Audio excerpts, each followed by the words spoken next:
Hi, my name is Mary and I've been at Cockfosters Church all my life.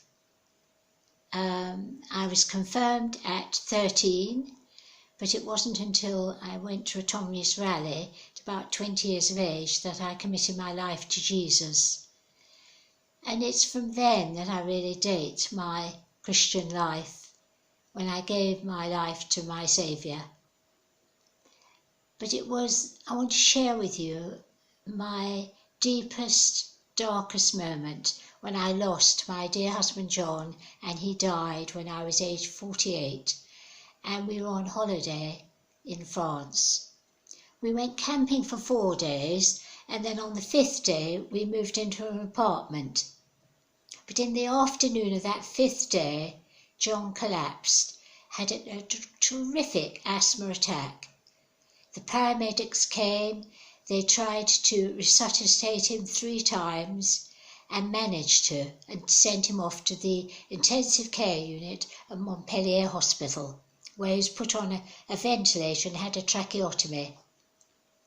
They said in those days that he could stay on it for three weeks. They'd known someone 3 weeks and live, but really 2 weeks would be the optimum time.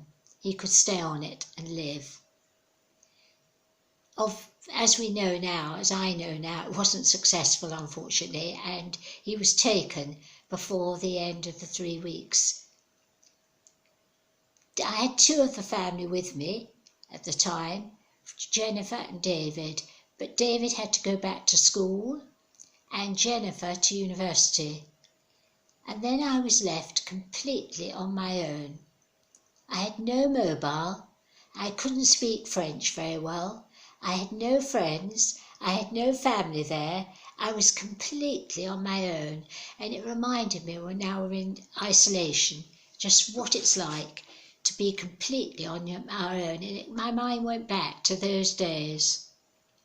I prayed ceasingly as I looked up at the cracks on the ceiling, as I went out walking, when they'd gone particularly, when suddenly I fell on the curb outside the hotel in France.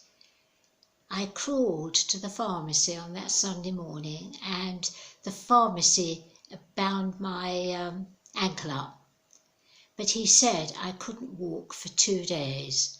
So now I couldn't walk, I couldn't speak French, I had no friends, no family, no mobile, nothing.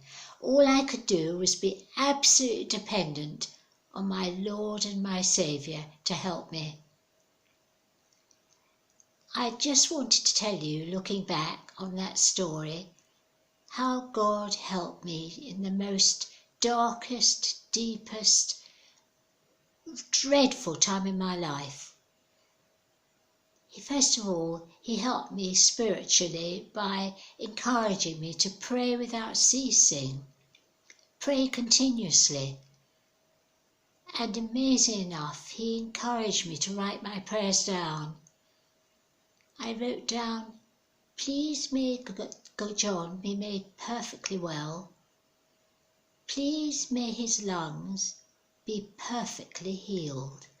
Every prayer I prayed, I used the word perfect.